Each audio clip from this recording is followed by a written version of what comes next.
Hi friends, అందరికీ నమస్తే. Welcome to our channel. ఈరోజు తిరుమల తిరుపతికి వెళ్ళేవారు అక్కడ ఫ్రీగా లాకర్స్ ఏ విధంగా తీసుకోవాలి, రూమ్స్ ఏ విధంగా బుక్ చేసుకోవాలి అనేది కంప్లీట్ డీటెయిల్స్ అయితే ఈ వీడియోలో అయితే మీకైతే చెప్పబోతున్నాను. ఫస్ట్ మనం తిరుపతికి ట్రైన్లో వెళ్ళినా బస్సులో వెళ్ళినా అయితే మనకు అక్కడ విష్ణు నివాసం ఉంటుంది, అలాగే శ్రీనివాసం, మాధవం నిలయాలు అయితే ఉంటాయి.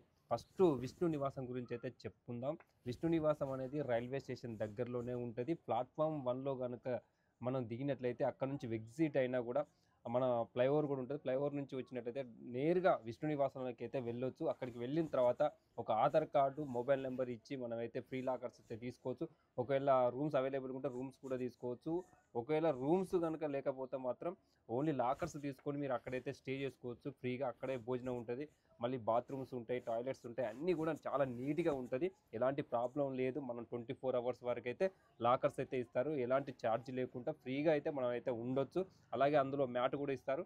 మ్యాట్ తీసుకోవాలనుకుంటే తీసుకోవచ్చు.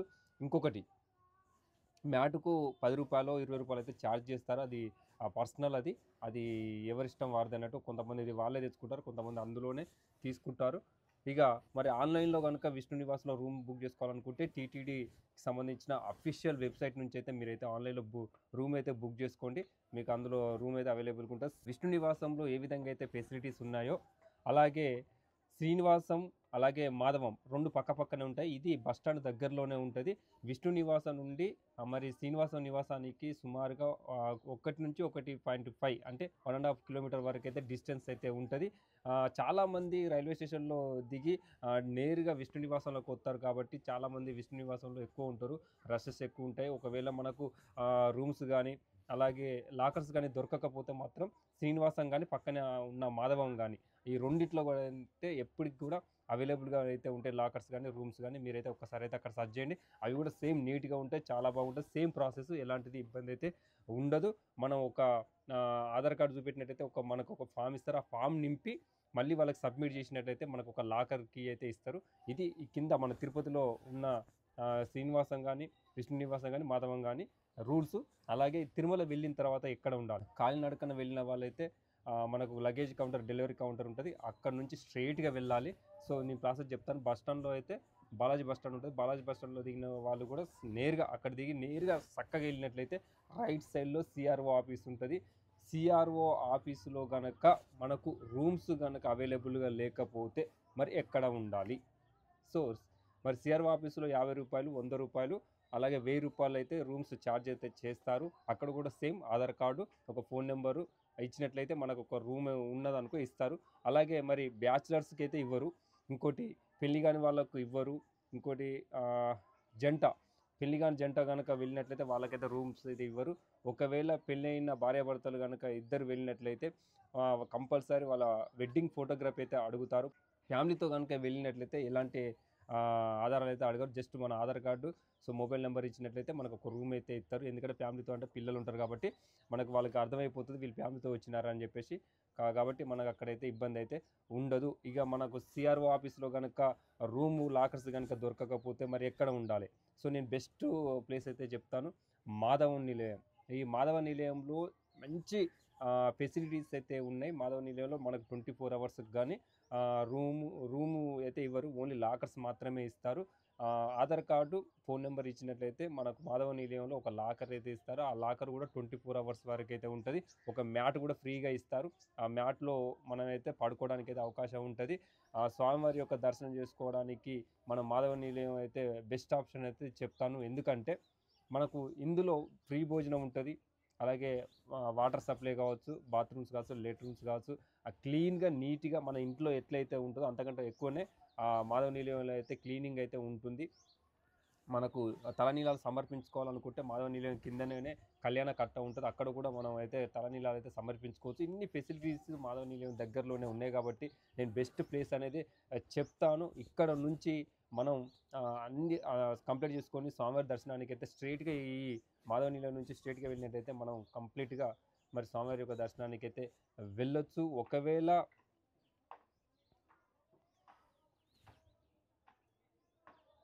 ఇప్పుడు మనం ఎక్కడ ఉండాలి? ఇప్పుడు మనం ఎక్కడ ఉండాలి ఏంటనేది చెప్పిన.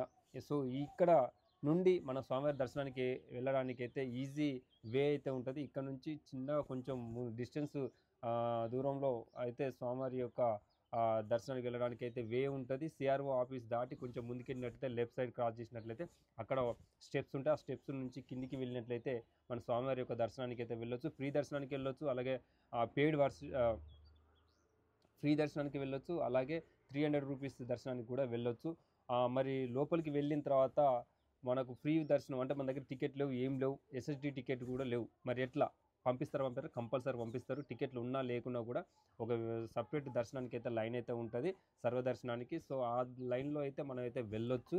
ప్రాబ్లమ్ ఏమైతే లేదు. ఒకవేళ మర్చిపోయి మన దగ్గర లగేజ్ గానీ, మొబైల్ గానీ ఉన్నట్లయితే క్యూ లైన్ ఎంట్రీ అయిన తర్వాత అక్కడ లగేజ్ రూమ్ ఉంటది. ఆ లగేజ్ రూమ్‌లో మనం చెక్ చేసుకొని మన మొబైల్స్ గనుక ఉన్నట్లయితే మొబైల్ వాళ్ళు తీసేసుకొని ఒక రిసిప్ట్ ఇస్తారు. ఆ రిసిప్టు చూపెట్టినట్లయితే మనకు స్వామివారి యొక్క దర్శనం అయిపోయిన తర్వాత మళ్ళీ లగేజ్ డెలివరీ కౌంటర్‌కెళ్ళి అక్కడ మన మొబైల్ గానీ, లగేజ్‌ని గానీ అయితే కలెక్ట్ చేసుకోవచ్చు. ఇక స్వామివారి దర్శనం అయిపోయిన తర్వాత ఎగ్జిట్ అయినంక రైట్ సైడ్ వచ్చినట్లయితే మనకు లగేజ్ కౌంటర్ అయితే ఉంటది. ఎక్కడ స్వామివారి యొక్క దర్శనం అయిపోయిన తర్వాత రైట్ సైడ్ నుంచి కొంచెం ముందుకొచ్చినట్టయితే దీపాలు వెలిగించడం జరుగుతుంది. ఆ వెలిగించిన దగ్గర నుంచి స్ట్రెయిట్‌గా వెళ్ళినట్లయితే మనకు లగేజ్ డెలివరీ కౌంటర్ అయితే ఉంటది. అక్కడ మనకు సీరియల్ నంబర్ మనకిచ్చిన రిసిప్ట్‌లో సీరియల్ నంబర్ అయితే ఉంటది. ఆ నంబర్ గనక ఉన్న హాల్‌కి వెళ్ళినట్లయితే లగేజ్ ఒకటే దాంట్లో లగేజ్ కలెక్ట్ చేసుకోవడానికి ఒక సైడ్ ఉంటది. మొబైల్ కలెక్ట్ చేసుకోవడానికి ఒక సైడ్ ఉంటది. ఒకటే రూమ్ నంబర్‌లో 2 వేరుగా ఉంటాయి. మన మొబైల్ అయితే మొబైల్ కలెక్ట్ చేసుకోవచ్చు. లగేజ్ అయితే లగేజ్ కలెక్ట్ చేసుకోవచ్చు. చాలా సింపుల్‌గా ఇబ్బంది పడాల్సిన అవసరం లేదు. మనకు ఏదున్నా కూడా ఆహ్, తీసుకొని మళ్ళీ మనకే ఇస్తారు. ఎలాంటి ఛార్జ్ అయితే లేదు. ఫ్రీగా ఉంటది. అలాగే ఎగ్జిట్ నుంచి లెఫ్ట్‌కెళ్ళినట్లయితే లడ్డు కౌంటర్ ఉంటది. లడ్డు కౌంటర్‌లకు వెళ్ళినట్లయితే మనకు ఫ్రీ దర్శనం టోకెన్ మీద ఒక లడ్డు ఫ్రీగా ఇస్తారు. అలాగే ఒక మనిషికి అదనంగా ఒక 10 లడ్లయితే ఇస్తారు. ఓవరాల్‌గా 11 లడ్లయితే తీసుకోవడానికైతే అవకాశం ఉంటది ఒక మనిషికి. ఇదైతే మీరైతే గమనించండి. ఇగ కంప్లీట్‌గా తిరుమల తిరుపతికి వచ్చిన తర్వాత మనం ఎట్లా రావాలి ఏందనేది ఆహ్, వీడియోలు కూడా చేసిన. నా ఛానెల్‌లో అన్నీ గూడా ఉన్నాయి. ఇప్పుడు తిరుమల తిరుపతికి వచ్చిన తర్వాత ఫ్రీగా ఎక్కడ ఉండాలి, ఎక్కడ స్టే చేయాలి, ఎక్కడ అన్నం తినాలనేది కంప్లీట్‌గా మీకు డీటెయిల్స్ కూడా చెప్పడం జరిగింది. ఇది కంప్లీట్‌గా ఫ్రీ ఫెసిలిటీస్‌కి సంబంధించిన ఒక వీడియో అనేది మీకు చెప్పడం జరిగింది. ఇంకేమన్నా డౌట్ ఉంటే మాత్రం కామెంట్ బాక్స్ కామెంట్ అయితే తెలియండి. నేను అక్కడి నుంచి అయితే రిప్లై అయితే ఇస్తాను. Thank you. గోవిందా.